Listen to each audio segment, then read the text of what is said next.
3 petites erreurs vraiment classiques en studio qu'on pourrait éviter, on y va. Bonjour et bienvenue à l'Académie du Gros Son, je suis Gérald et bienvenue dans mon studio, le Noise Factory. Alors je vais partager avec vous une expérience de 3 petites erreurs classiques qui arrivent souvent en studio.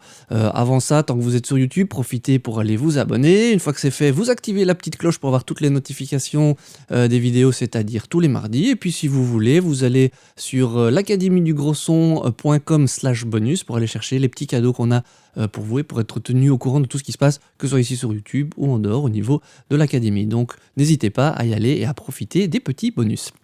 Alors aujourd'hui c'est plutôt un partage d'expérience que je voudrais faire avec vous parce que c'est quelque chose qui peut paraître, il y a des points qui vont paraître peut-être un petit peu évidents à certains, mais pourtant c'est quelque chose depuis les nombreuses années que je fais ça, que je vois très souvent en studio. Donc il y a vraiment 3 petites choses qui pourraient être évitées pour éviter de perdre du temps en studio. Alors c'est aussi bien quand vous allez enregistrer en studio, mais avant même vous-même de vous enregistrer, surtout s'il n'y a pas quelqu'un d'externe pour mettre le doigt sur ces petits soucis. Ce sont des éléments qui rendent le résultat final moins pro. C'est des petits détails mais qui ont leur importance et que je vois tout le temps. Alors le premier point vraiment classique que je rencontre, c'est d'avoir un petit peu trop confiance dans la façon dont est réglée sa guitare. Quand je parle de guitare, c'est tout instrument à cordes ayant des frettes. Ça peut marcher avec un banjo aussi, mais moi, ce que je vois souvent, c'est sur des guitares électriques, acoustiques et des basses. Déjà beaucoup de musiciens qui se tracassent pas trop de voir si de temps en temps elle est toujours bien réglée, si elle est passée entre les mains d'un luthier expert pour rendre ça nickel. De nouveau, ça peut être ridicule, mais une guitare pas bien réglée, indépendamment du fait qu'elle va peut-être être moins bien, elle va être un peu moins jouable. L'intonation, donc c'est-à-dire la façon dont elle va être juste tout au long du manche, peut être légèrement faux par endroits. Et si vous multipliez ça par le nombre de couches de guitare que dans certains cas on peut faire, plus s'il y a un autre guitariste qui lui a le même souci mais à d'autres endroits, plus pareil pour le bassiste, vous créez une image qui est un peu floue et des choses qui sont un peu désagréables à l'oreille. Tout le monde ne va pas l'entendre, mais c'est des choses qu'on ressent et vous obtenez un résultat moins pro. Donc il faut vraiment bien checker. Alors le meilleur moyen de checker, c'est vous jouez l'accord à vide, ça c'est le classique, vous l'accordez, il faut que ce soit juste. Certains checkent à la 12e case, l'octave, regardent si c'est juste. Mais parfois, en se déplaçant le long du manche, on se rend compte que le diapason n'est pas juste. Et vraiment, vous prenez un accord de chromatique, vous jouez la corde avec votre attaque et vous regardez au niveau de l'attaque si vous êtes dessus ou un peu à côté. Ça arrive très souvent, plus souvent qu'on ne le croit, d'avoir une guitare qui n'est pas nickel pile poil, ou alors qu'un luthier a réglé, mais n'a pas forcément réglé à votre jeu. Si vous attaquez comme un bourrin, que vous pressez comme un fou furieux avec un jeu de cordes un peu light, ça va faire monter la note par exemple, et ça va créer des légères dissonances qui sont vraiment désagréables et qui donnent en général un résultat moins pro et un peu flou. Ça c'est une chose qui est importante. C'est un des petits pourcents qui fait la différence entre un travail amateur et un travail professionnel pour moi. Et c'est quelque chose que je vois très souvent. Donc voilà, important pour moi de le partager avec vous. Le deuxième point que je constate souvent, c'est l'aspect rythmique entre tout le monde. Alors il y a 2 choses. Parfois il y a le fait qu'il y a un accent, un endroit qui est bien défini et où par exemple une grosse caisse et une basse doivent tomber à cet endroit-là pour avoir ce côté accent, et parfois on s'en rend pas compte dans le local de répète, ça va fort, on s'habitue avec le temps, à un moment il y a quelqu'un qui a changé la partie, on n'a pas checké, on s'écoute pas assez les uns les autres et ça tombe pas pile poil au même endroit. J'entends souvent des choses qui se décalent d'une croche, un truc qui est joué up alors que l'autre le joue down. Dans l'ensemble ça passe, mais ça crée un petit trébuchement qui, alors s'il est voulu, voilà, si c'est voulu, voilà, mais si c'est pas intentionnel et que ça déforce la finition du morceau, c'est vraiment quelque chose auquel il faut être très sensible. L'idéal, c'est de pouvoir faire des pré-prods, s'enregistrer avant et vraiment être très attentif au fait qu'il y a des moments où la mécanique, là où elle devrait tourner, grince, tourne pas. Souvent, il y a des petits placements rythmiques. Alors, il y a le placement rythmique, il y a ce genre de fait où tout le monde n'est pas ensemble. Et il y a aussi un élément très important qui est de voir où on se situe par rapport au temps. Donc, beaucoup d'entre vous, je pense, connaissent ce principe, mais voilà, je le rappelle pour ceux qui ne connaissent pas.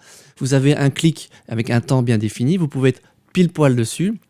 Vous pouvez être légèrement devant, légèrement derrière. Ça donne un feeling différent. Quand je dis légèrement devant, c'est pas aller chercher la double croche devant, c'est vraiment très légèrement anticipé pour donner cette sensation de presser un petit peu, ou être derrière pour donner cette sensation de lourdeur ou de groove.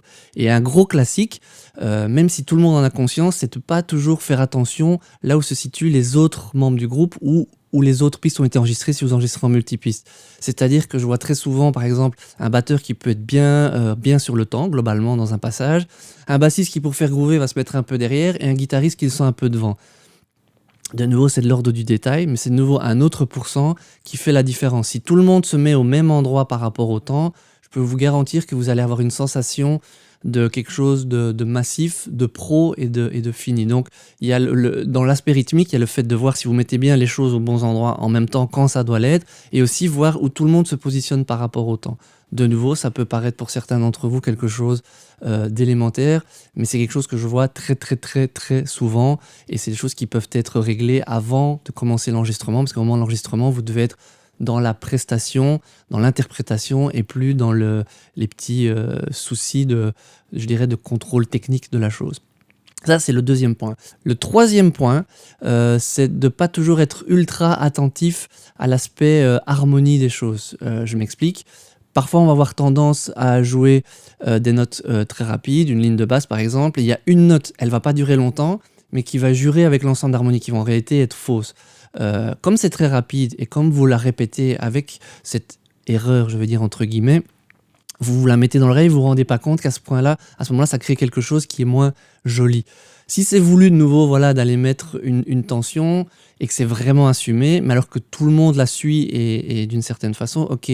Mais souvent, je vois des petites notes qui s'insinuent par-ci, par-là, et tout d'un coup, on est dans un truc cool, on a un morceau, on est dedans en tant qu'auditeur, et tout d'un coup, on a une espèce de seconde pas très jolie, ou parfois une tension harmonique qui, alors on pourrait dire en musique que rien n'est faux, mais qui vous fait sortir de l'ambiance dans laquelle vous étiez, vous fait sortir du morceau. Et donc, un auditeur lambda qui n'a pas écouté 20 fois votre morceau risque d'être perturbé par ça. Et puis, tout simplement, parfois, il faut vraiment se poser la question, est-ce que c'est joli? Il faut d'abord détecter toutes ces petites tensions harmoniques qui sont parfois très rapides et on ne se rend pas forcément compte.